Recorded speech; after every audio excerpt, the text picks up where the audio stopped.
नमस्कार, स्वागत आहे तुमचं सुषमाज किचनमध्ये। आज आपण गणपती बाप्पाच्या प्रसादासाठी शाही पुरणाचे मोदक तयार करणार आहोत। पुरणाचे मोदक हे तळून पण केले जातात आणि या पद्धतीनं पण केले जातात। पाहू शकता तुम्ही अगदी मऊ असे हे पुरणाचे मोदक झटपट आपण तयार करू शकतो। रेसिपी शेवटपर्यंत बघा। तसेच तुम्ही जर माझ्या चॅनलवर नवीन असाल तर चॅनलला सबस्क्राईब करा, व्हिडिओला लाईक करा आणि व्हिडिओ शेअर करायला विसरू नका। आता आपण झटपट पुरणाचे मोदक कसे तयार करायचे ते पाहूया। इथे मी पुरणाचे मोदक बनवण्यासाठी इथे मी ऑलरेडी पुरण शिजून घेतलेलं आहे। पुरण कसं शिजवायचं याचा व्हिडिओ मी माझ्या सुषमाज किचनवरती अपलोड केलेला आहे। त्याची लिंक पण मी डिस्क्रिप्शन बॉक्समध्ये दिलेली आहे। हे मी तयार केलेलं पुरण जे आहे ते गुळाचं पुरण आहे।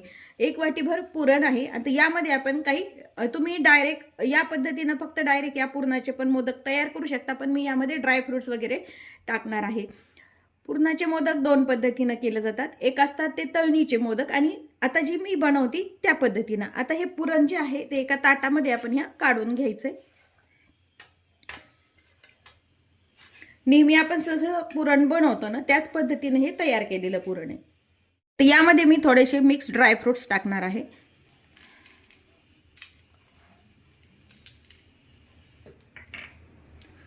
आणि डेसिकेटेड कोकोनट।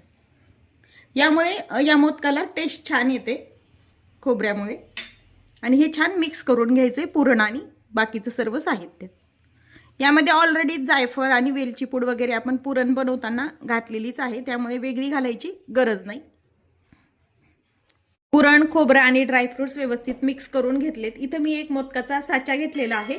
यामध्ये छोटे मोठे साच्याचे प्रकार असतात। यामध्ये हे पुरण आपल्याला छान भरून घ्यायचे। व्यवस्थित दाबून आपण भरून घ्यायचे।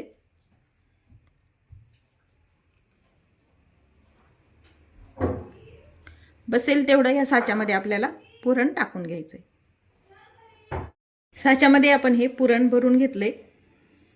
साचा ओपन करून पाहायचा आणि अलगद असा हा मोदक आपल्याला काढून घ्यायचा।